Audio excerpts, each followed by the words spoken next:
स्टेशनों के पुनर्निर्माण का काम शुरू हो रहा है और इन 508 अमृत भारत स्टेशन के नवनिर्माण पर करीब 25,000 करोड़ रुपए खर्च किए जाएंगे।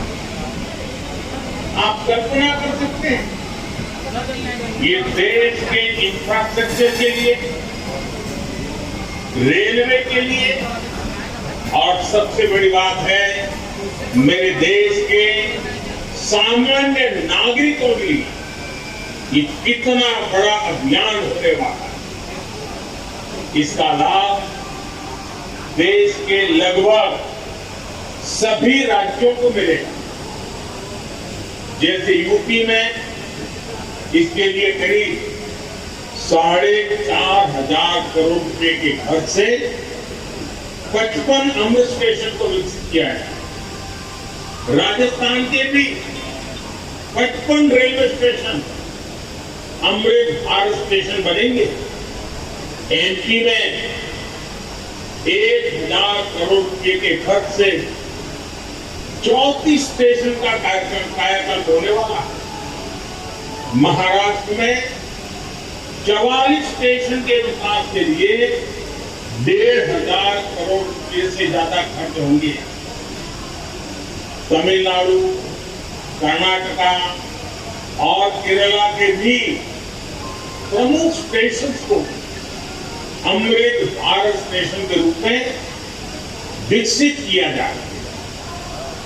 मैं अमृत काल के प्रारंभ में इस ऐतिहासिक अभियान के लिए रेल मंत्रालय की सराहना करता हूं और सभी देशवासियों को बधाई देता हूं। साथियों, आज पूरी दुनिया की दृष्टि भारत पर है। वैश्विक स्तर पर भारत की साख बढ़ी है।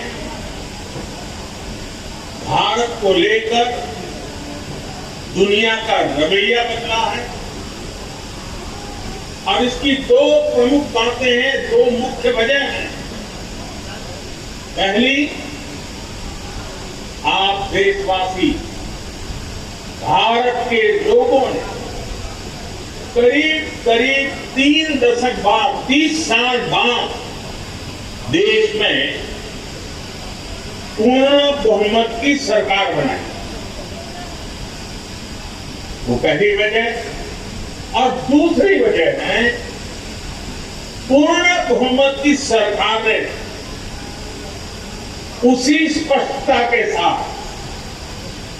जनता जनार्दन की उनकी भावना का आदर करते हुए बड़े बड़े निर्णय लिए, चुनौतियों के स्थायी समाधान के लिए अविरत काम किया। आज भारतीय रेलवे भी इसका प्रतीक बन चुकी है। बीते वर्षों में रेलवे में ही जितना काम हुआ है, उसके आंकड़े, उसकी जानकारी हर किसी को पसंद भी करती है, हैरान भी कर देती है। जैसे दुनिया में south Africa, Ukraine, Poland, UK और स्वीडन जैसे देशों में जितना रेल नेटवर्क है, उससे ज्यादा रेल ट्रैक हमारे देश में इन 9 वर्षों में बिछाए गए हैं।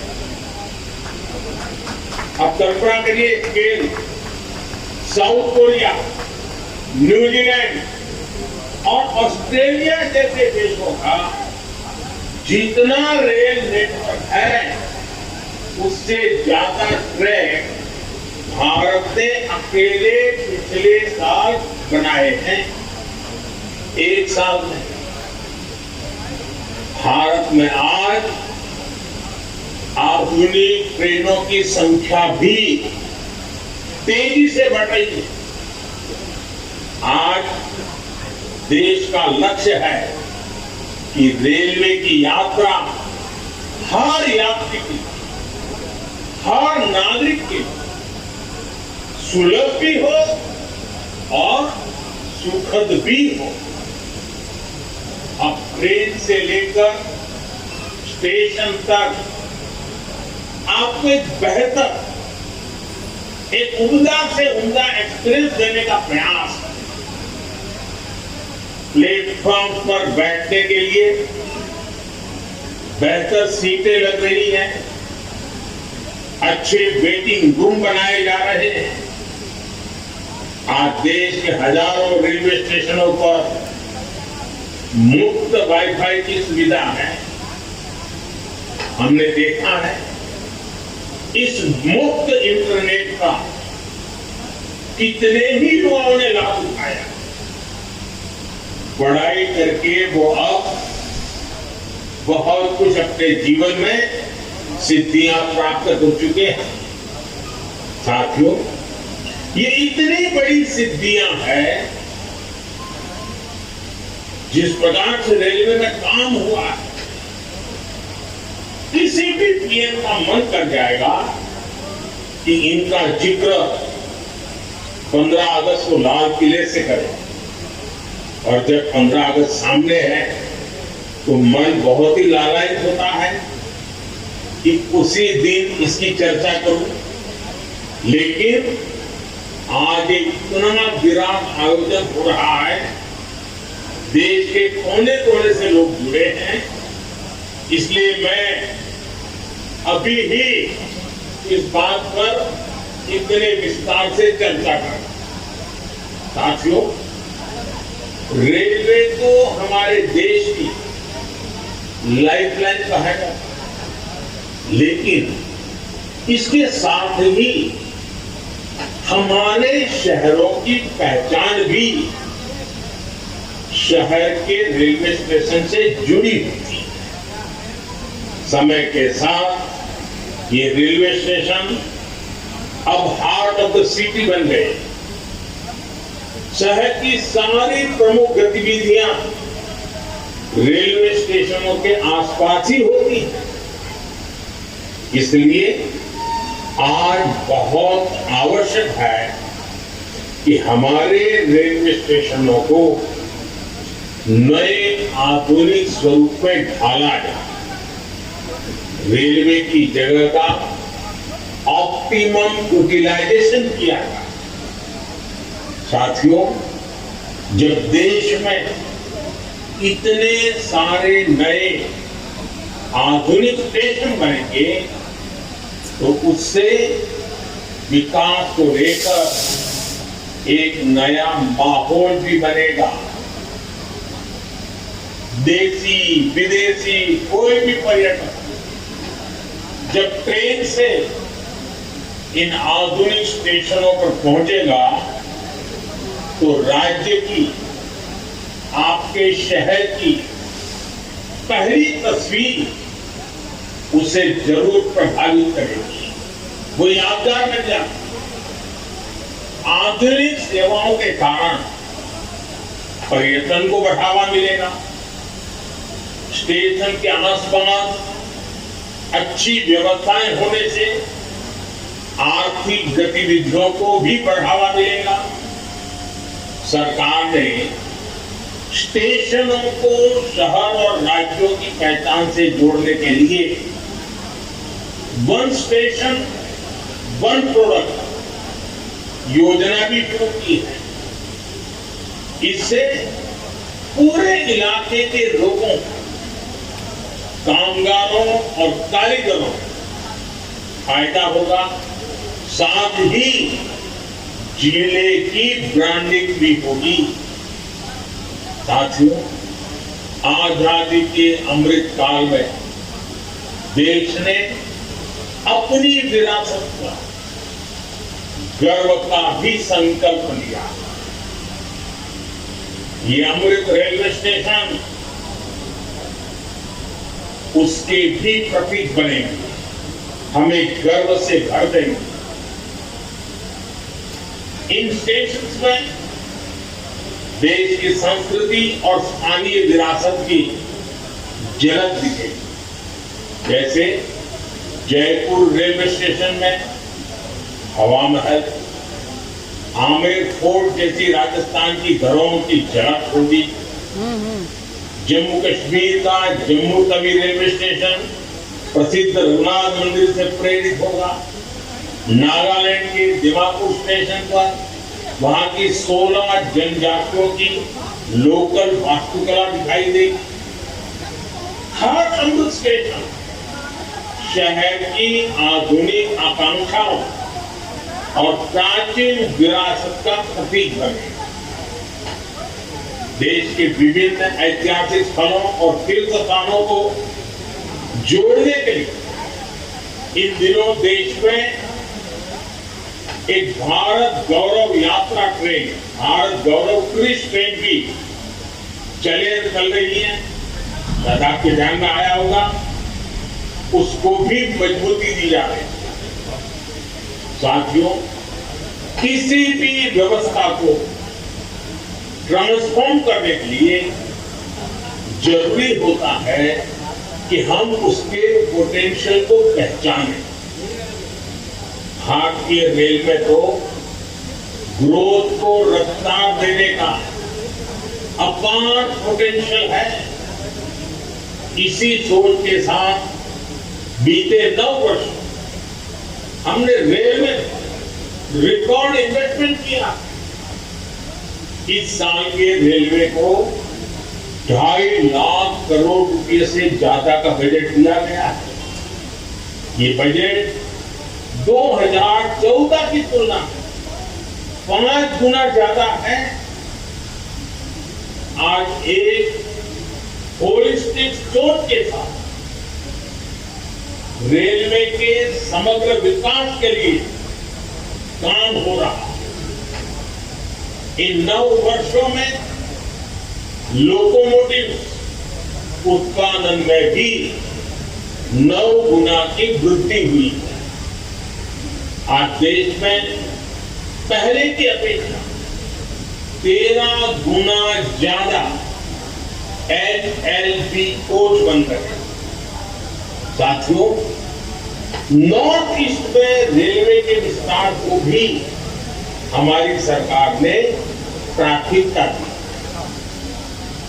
रेलवे लाइनों का दोहरीकरण हो, गेज परिवर्तन हो, इलेक्ट्रिफिकेशन हो, नए रूट्स का निर्माण हो, इस पर तेजी से काम किया जा रहा है।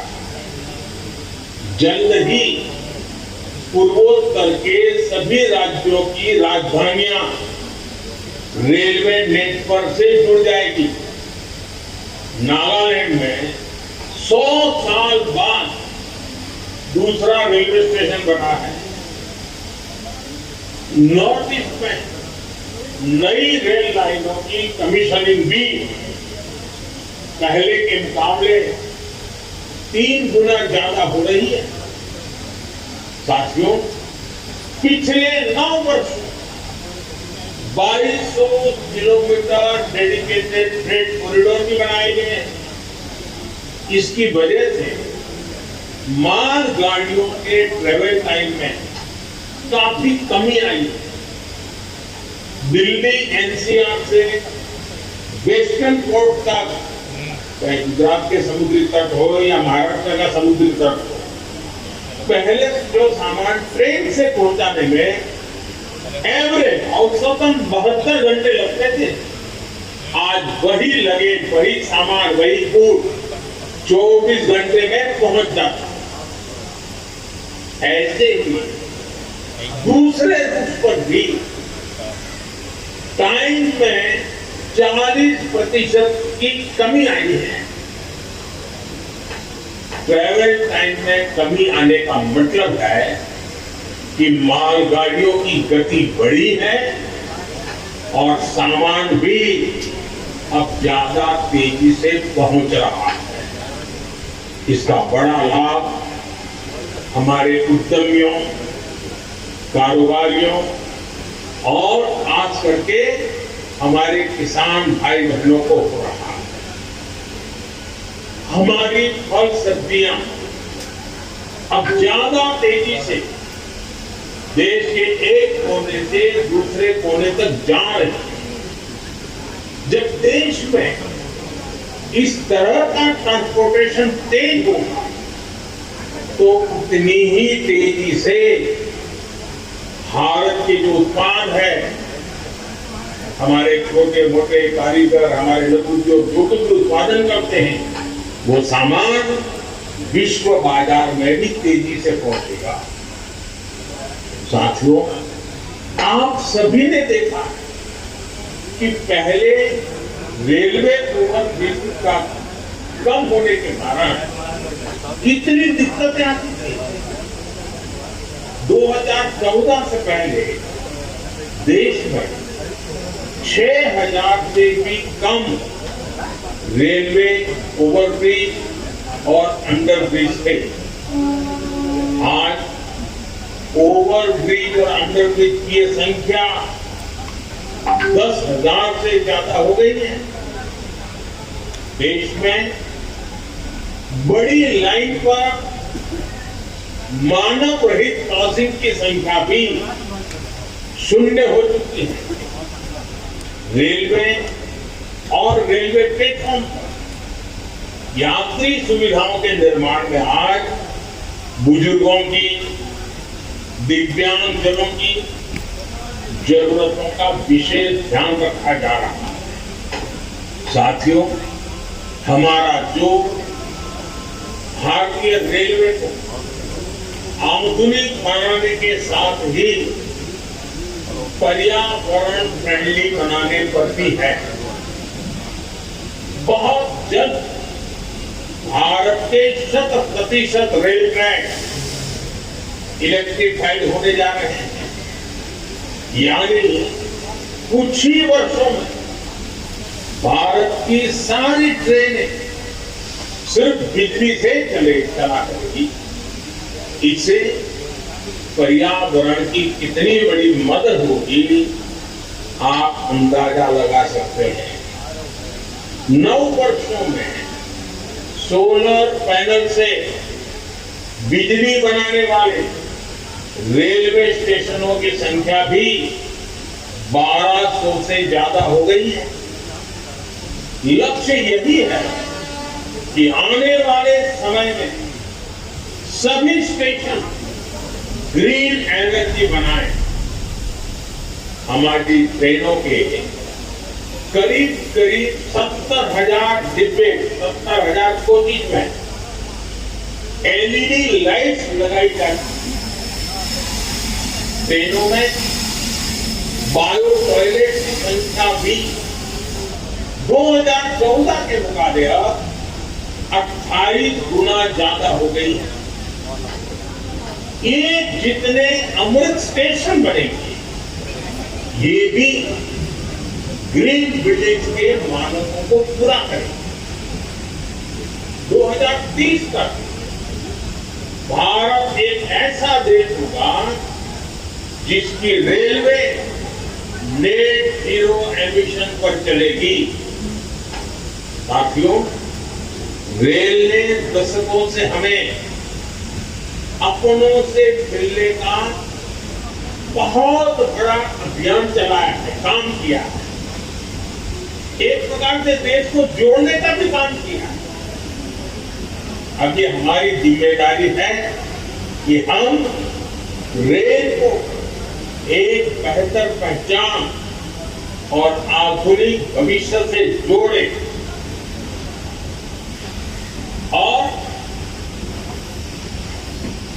रेल की रक्षा, व्यवस्थाओं की रक्षा, सुविधाओं की रक्षा, स्वच्छता की रक्षा, एक नागरिक के नाते उस कर्तव्य को हमें निभाना है, क्योंकि अमृतकाल कर्तव्य काल भी है।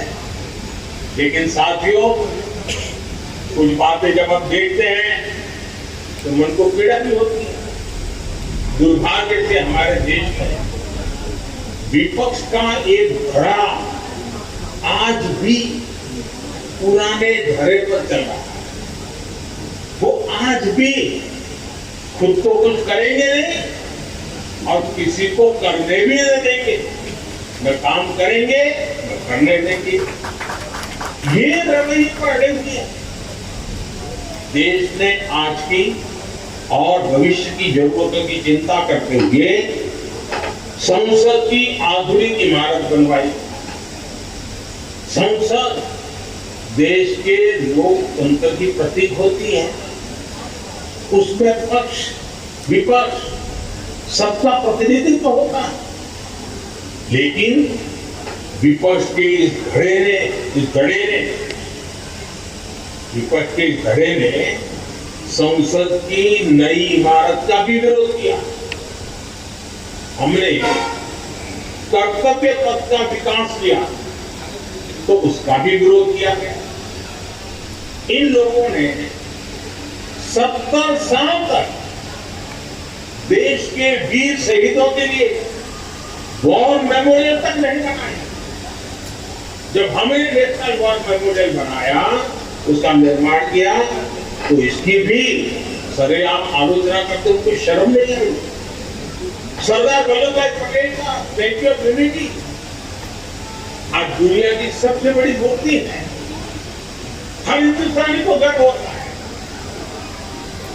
और कुछ राजनीतिक दल चुनाव के समय तो सरदार साहब को याद कर लेते हैं, लेकिन आज तक इनका एक भी बड़ा नेता स्टैच्यू ऑफ यूनिटी में जाकर के सरदार साहब की भव्य प्रतिमा के न दर्शन किए न उन्हें नमन किया। लेकिन साथियों, हमने देश के विकास को इस सकारात्मक राजनीति से आगे बढ़ाने का फैसला, और इसलिए नकारात्मक राजनीति से ऊपर उठ सकारात्मक राजनीति के मार्ग पर एक मिशन के रूप में हम चल रहे हैं।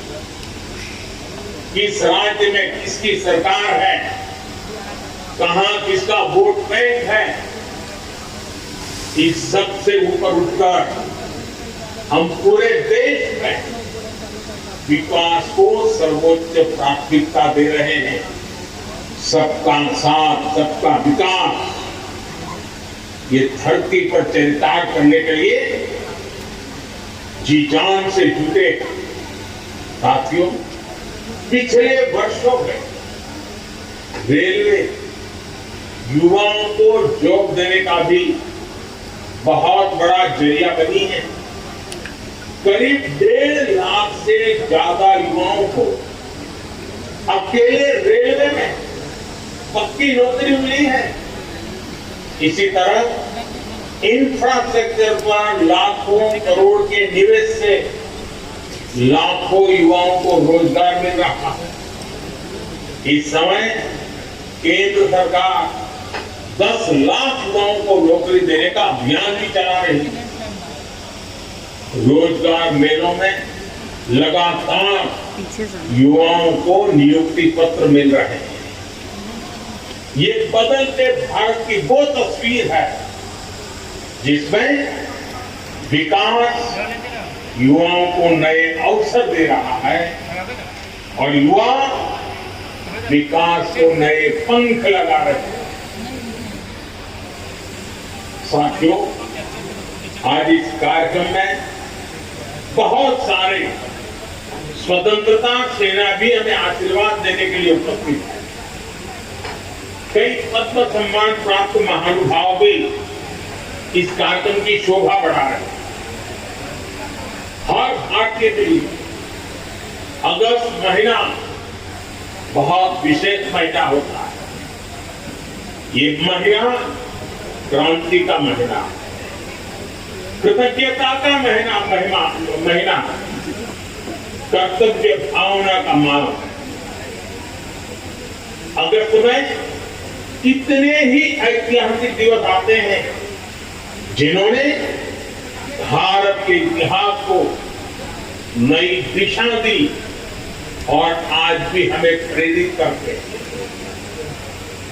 कल 7 अगस्त को पूरा देश स्वदेशी आंदोलन को समर्पित नेशनल हैंडलूम डे मनाएगा। 7 अगस्त की ये तारीख हर भारतीय के लिए वोकल फॉर लोकल होने के संकल्प को दोहराने का है। कुछ ही दिनों बाद गणेश चतुर्थी का पवित्र पर्व भी आने वाला है। हमें अभी से इको फ्रेंडली गणेश चतुर्थी की तरफ जाना है। हम कोशिश करें कि गणपति बप्पा की प्रतिमाएं इको फ्रेंडली मटेरियल की बनी हो। ये वर्ष हमारे स्थानीय कारीगर, हमारे हस्तशिल्पियों और हमारे छोटे उद्यमियों के बनाए उत्पादों को खरीदने की प्रेरणा देता है। साथियों, 7 तारीख के एक दिन बाद 9 अगस्त आ रही है। 9 अगस्त वो तारीख है जब ऐतिहासिक क्विट इंडिया मूवमेंट की शुरुआत हुई। महात्मा गांधी ने मंत्र दिया था और क्विट इंडिया मूवमेंट ने स्वतंत्रता की तरफ भारत के कदमों में नई ऊर्जा पैदा कर दी। इसी से प्रेरित होकर आज पूरा देश हर बुराई के लिए कह रहा है क्विट इंडिया। चारों तरफ एक ही गूंज है, करप्शन क्विट इंडिया, यानी भ्रष्टाचार इंडिया छोड़ो। डायनेस्टी क्विट इंडिया, यानी परिवारवाद इंडिया छोड़ो। अपीसमेंट क्विट इंडिया, यानी तुष्टीकरण इंडिया छोड़ो। साथियों, उसके बाद 15 अगस्त की पूर्व संध्या, 14 अगस्त का विभाजन विभीषिका स्मरण दिवस, जब मां भारती के 2 टुकड़े हो गए। एक ऐसा दिन है जो हर भारतीय की आंखों को नम कर देता है। ये उन अनगिनत लोगों को याद करने का दिन है जिन्होंने भारत के बंटवारे की बड़ी कीमत चुकाई। ये उन परिवारों के प्रति एकजुटता को दिखाने का, जिन्होंने अपना सब कुछ खो दिया और फिर भी साहस के साथ मां भारती के लिए अपनी श्रद्धा को लेते हुए जीवन को पटरी पर लेने के लिए जूझते रहे। आज ये अपने परिवार, अपने देश के हित में, देश के विकास में महत्वपूर्ण योगदान दे रहे हैं। और साथियों, 14 अगस्त विभाजन विभीषिका दिवस, मां भारती के टुकड़ों का वो दिन हमें भविष्य में मां भारती को एक रखने की जिम्मेवारी भी देगा।